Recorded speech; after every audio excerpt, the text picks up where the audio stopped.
1994 ముందు 94 తర్వాత కాంశీరామ్ గారి ఆశయాలను నెరవేర్చాలనే ఉద్దేశంతో ఇక్కడ బహుజన సమాజ్ పార్టీని ఏర్పాటు చేయడం జరిగింది.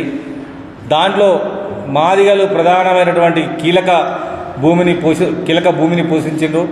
కానీ ఒక వ్యక్తి దండోర ఉద్యమం అని చెప్పి 30 ఏళ్ల పాటు ఆగ్రకులాలకు హామీ ఇస్తూ మాదిగలని రాజ్యాధికారం వైపు తీసుకోబోనని చెప్పి 30 ఏళ్ల నుంచి ఇక్కడ ఉద్యమం కొనసాగించినట్టుగా చేసిండు.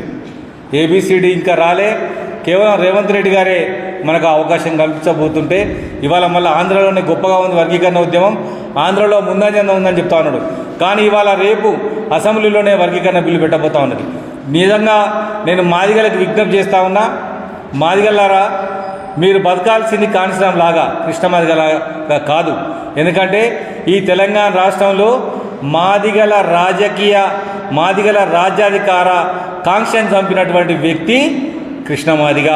మాదిగలు మీ ఓట్లు మీరేసుకోండి అని కాంశీరామ్ చెప్తే, మాదిగలారా మీరు అన్ని వేరే పార్టీలకు ఓట్లేమని ప్రతి ఎన్నికల్లో జుట్టుని లెక్కబెట్టి కృష్ణ మాదిగల్ని మొత్తం కూడా అగ్రకుల పార్టీలకు అమ్మిండు.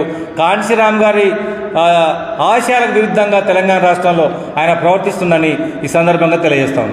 సందర్భంగా తెలంగాణ రాష్ట్రంలో